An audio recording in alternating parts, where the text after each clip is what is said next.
prežíva vo mne, čerpá z mojich problémov. Ja cítim, že mi dýcha v tele, nie je to zraz hormónov.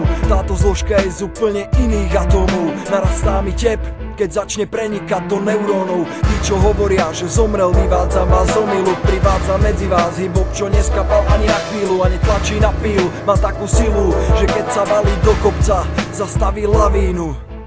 Narastá, vtedy keď ste v domnení, že pošiel, začne píchať silou 1000 íl. Udre pravý čas a na dorast zaklincuje nepravých a chabej mienke o mŕtvom hip-hope zlomím basom, chorý pás, čo láme slovo. Riešim tému, vnímam hip-hop cez inú sféru, vnímam ho jak karanténu proti skazenému systému. Peniazmi ho nekúpiš, nepochopíš, kým cez selekciu nevstúpiš. Príjmeš ho a posúdiš, že keď sa tváriš ako gangster, nikam sa nedostaneš. Si trapák, ľudí týmto trikom neoklame. Myslím tých pravých, ktorí vedia, o čo ide, a nie tých falošných, skopírované originalite. Je to viac ako hudba a viac ako tanec, viac ako malba a viac ako platne. Pocit, čo nás viaže k tej kultúre našej.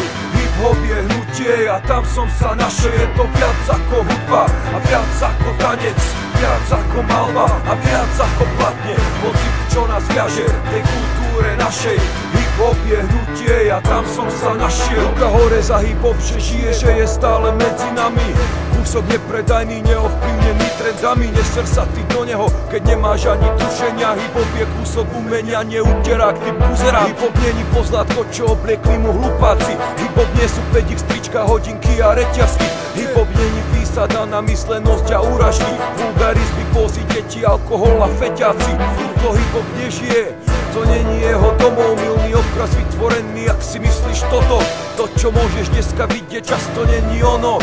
Hip-hop to je štýl života, je to myšlienkový pochod. Hip-hop žije v prste writera, keď ťahá linku na vlaku. V tiskách jeho nádejí, keď nájde novú odstávku. V prepotených tričkách breakerov a výhľad DJ-a. V kopáku, čo v sluchátku producenta hrá 100-krát. Hip-hop vidím u mňa doma v prebdených nociach, kedy je pero a papier, viacej jadžina a vodka. Hip-hop žije na koncertoch v sálach. Hip-hop to sú ľudia, komunita, kultúra. Je to odkaz našich srdciach. Je to viac ako hudba a viac ako tanec, viac ako malba a viac ako platne. Pocit, čo nás viaže k tej kultúre našej. Hip-hop je hnutie a tam som sa našiel. Je to viac ako hudba a viac ako tanec, viac ako malba a viac ako platne. Pocit, čo nás viaže k tej kultúre našej. Hip-hop je hnutie a tam som sa našiel.